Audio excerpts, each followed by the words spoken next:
Hey everyone, it's Jason at Grand Slam Sports Cards and Comics, and it's time to get into Secret Wars Journal week number 10.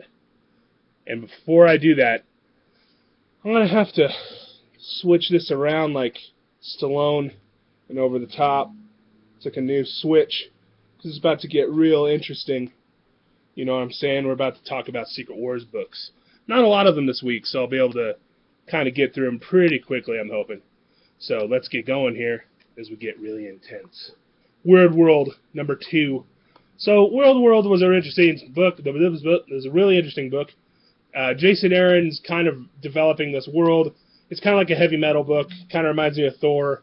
You got a guy who's like a barbarian who's running around, who's doing stuff. Kind of so it's like Conan and Thor and all these different things are coming together.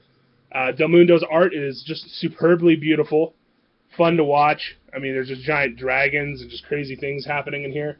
In this issue, Archon, who was the character from the last one, he's like Conan, he is in prison and he meets a Crystal Warrior. And the Crystal Warriors are awesome. And this guy, he's not the one that I thought it was going to be, but it's a different one. So he runs into this Crystal Warrior, and then they have a plan to escape the imprisonment. Morgan Le Fay put them in prison and stole Archon's dragon. So we're kind of continuing the story. These two break away. Things are happening now that are going to be getting really cool. The art's beautiful. It's a fun adventure story. I don't know what it has to do with Secret Wars and Doctor Doom and all that, but, you know, none of these have to do with anything. You know, I mean, we know it's coming to an end now. We've seen the solicits. We know, you know, these are just kind of temporary stories. So once again, you know, we do this because we're just trying to have some fun. World is definitely, it fits that bill. E is for Extinction. Once again, this is the old Grant Morrison style book, which was a very popular series, and the art is a little weird. But anyways, in this one, we kind of have this whole... So Zorn got released. Zorn is an old mutant. He's got like super healing powers, and the old mutants, Cyclops, Wolverine, and White Queen, break him out, and they get their powers back, and then they're going to go mess with Magneto, who's kind of in charge of this Charles Xavier school. Charles Xavier was dead, beginning of the very first issue. So they kind of go back and they're going to conflict with him and have a fight. Lots of fights in these books. It's all about people fighting people. And this one we kind of get to see what's going on. There's also a mysterious thing going on where there's multiple beasts. Beast finds another beast. He actually finds a human version of Hank McCoy. So we don't really know where that's going, but we do find out at the end of the issue what that is. I'm not trying to tell you everything, spoiler boy, but this is an interesting book. I can kind of understand what's going on with it. It's not as intense as the last one was, like really intense, like lots of wordiness and talking. And this one's more like point A to point B. Hey, let's do this, let's do this. Like, you know, they found Zorn and like, hey, we need our powers back. Zorn's like, boom, we get your powers back. So they don't even really talk about that. I thought that was going to be a whole issue. But, you know, whatever, it's his power. So E is for Extinction. You know, if you like the X-Men oriented type of things, if you like the Grant Morrison story from the early 2000s. Future Imperfect. Really big on this book. I love Ruby Summers. Layla Miller's back. She's kind of helping out. Apparently, at the conclusion of the last issue, we find out that Maestro and Ben Grimm, who's not Ben Grimm, he's Thaddeus, he's Thunderbolt Rossi's thing. They're going to team up and they're going to try to go after Doom. In this issue, they've totally they just suspend that idea, and like there's a whole adventure that happens with Ruby Summers and Layla Miller. And they're fighting people, and they're trying to get to Maestro's throne room. So a bunch of things happen, and basically it catches up with last issue. We basically learn what we learned last issue, with a little bit more information. This wasn't the best issue, I would say, but overall there was some fun stuff in here. You find out Layla Miller has a Jamie in her life again. You'll have to read it to find out. Ruby blows stuff up. You know, I really, really, really hope that these characters are somehow coming back. I hope Peter David gets to revisit them in his own right, in his own world, and how he likes to do it, because once again, like when you read his stuff and it's funny and cute, that's the stuff that I look forward to. It's not the plottiness that I like about Peter David, but it's just the interactions of the characters. He brings so much humor and life to these people. To see Ruby Summers and Layla Miller interacting, and even Maestro would be a pretty good, you know, him being a recurring character. So that's that book. Check it out if you can. Marvel Zombies #2. This is the one with Elsa Bloodstone. She's just totally awesome, running around, She finds a little bald kid that looks like Brian Michael Bendis when he was like 4. And yeah, they're running around, and she's having flashbacks to her dad about her like training. You call it like Jedi training, but it's like monster hunting training. And so like she's strong, she's trying to be strong for this little kid, and this kid's like not really good at stuff. And so they're out there in the wild killing zombies and trying to avoid getting killed. And they run into a help. They run into someone from outside, but that help is not who they think it is, nor is it help at all. It turns out to be a bad guy. So, it's a world. Elsa is she's a monster hunter. She's doing stuff on her own. This looks like a little adventure with her. Elsa Bloodstone. There's just not a lot written about her, so it's kind of fun to see a new story with her. This is not Marvel Zombies. This is not the world of zombies eating people and like making jokes about it like you might have expected. I'm okay with that. I'm actually more okay with like this world of Marvel Zombies and there's an adventure going on. But I like Elsa Bloodstone. I like certain characters more than having the humor. And there's still some humor in there, although there's a little less, and this one's more like gallows humor. She's just kind of dealing with things. The art in here is a lot of fun to look at. So I think overall, this is a successful book. Might not be the Marvel Zombies that you wanted, nor is it the one that you deserved, but I think it's good for what it is. Issue number 3 of Old Man Logan. All right, so we're cranking it up now. We're cranking up the Old Man Logan. The last 2 issues are very... The art was really pretty, but there wasn't really a lot going on.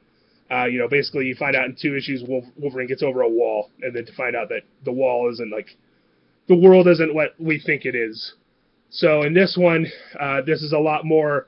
We find out what exactly is going on, like what's different, what's changed.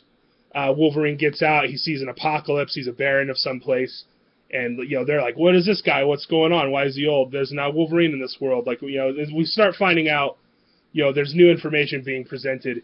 The big thing that happens is at some point he like falls, and he falls into Technopolis, and so we have another, he fights a Thor, which is cool, because there's Thors, you just fight them, so he fights a goat-headed Thor. And then that fight it drops him in the middle of Technopolis, which is the realm of Armor Wars. And so we're seeing these other realms that are in other books being presented in this book, and it's like Wolverine on a tour through these realms. The Technopolis one's a lot of fun because, Technopolis has a disease that kills people, everybody needs armor, but like Wolverine's like, he's got a really good healing factor, so he ignores the fact that, you need to have armor, and like Tony's like, that's utterly fascinating, I think I need to do science on you. And, excuse me, so I need to do science on you and do stuff. So, really interesting stuff. They try to work with Wolverine. Wolverine resists. He ends up in a different place. So he's kind of going on a tour. It's kind of like Old Man Logan, where he was like touring the country, but now he's kind of like touring Battleworld. So, I don't know. The beautiful art, writing's fine. This is a good book. This is one that you should be getting. I know we've been without Wolverine for a while. This is a good Wolverine book to be getting. But that's not my pick this week, my top pick. My top pick this week for Battleworld is Star-Lord and Kitty Pryde. That's right. So, Humphreys, you magnificent doll, you. I love this book. Sam Humphreys' run on Star-Lord has been a lot of fun. And in this one, we find out that things are really different for this. This is actually our Star-Lord. This is the Star-Lord that was on the raft on 616, and he's actually out in the world by himself doing stuff. He's not a part of like some big battle or conspiracy. He's just like, hey, I am working at a lounge, I'm a singer, I sing Disney songs. No, I mean, seriously, that's what he does. He sings Disney music because apparently in this world, they don't have Walt Disney, so they don't have the great songs that you grew up with, and it's all like the ones from the 90s and 80s, mostly the 90s, like Little Mermaid and the one about the carpet, and so it's great. So he's making a living off of this. He's a real classy guy. He hangs out with Drax, who has hair. He looks really different, and he's working at a bar called the Quiet Room. You might be familiar. That's from the Inhumans New Adelan book. And in the middle of this book, a Kitty Pryde shows up, and it's Kitty Pryde. They say that she's from Age of Apocalypse, but it's a Kitty Pryde. She has a really pretty dress, and she walks in. And she's making a deal with a guy named Gambit, who is the Collector, which is kind of cool. The Collector is a different guy from a different book. And so she's making a deal with the Collector, and old, Star-Lord sees Kitty Pryde. And is like, hey, that's my fiance. I wonder if she knows who I am. And he, like, goes to hit on her. There's a conflict. she doesn't care, and then he like totally kisses her, and it's just great rom-com shenanigans. What I liked about this book is the art is it's a little cartoony.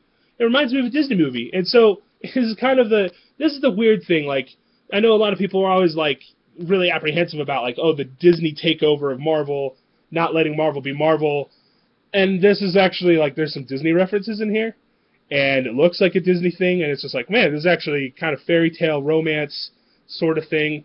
I kind of like it. It's not heavy-handed. It's not like Disney told them to do this. It's just like this is a writer who can make references to Disney product now because it's in their company, and they can use it to an effect. So I think this is a great book. It's a great romance.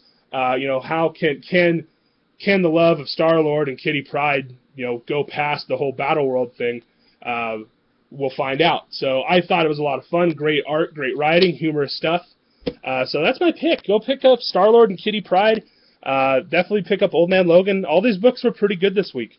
It was probably because there was only 6 of them. That's probably why I liked them so much. So that is our episode this week. I'm sure I'll be back next week with 30 more books because there was only 6 this week, so I'm sure they'll dump a bunch on us. And I'll panic and, have to try to talk about them all. So if you haven't been picking up Battleworld Secret Wars, please do. It's a lot of fun. I think you're missing out. I hope you're enjoying these summaries, reviews, my thoughts, and my ideas on them. And please stop by 1730 West Eisenhower here in Loveland, Colorado, to stop by Grand Slam, or our store over in Greeley, which is on US 34 West and 11th Avenue. And we have all these books and these titles for you. So until next time, thanks for viewing this video, and I hope you have a great day.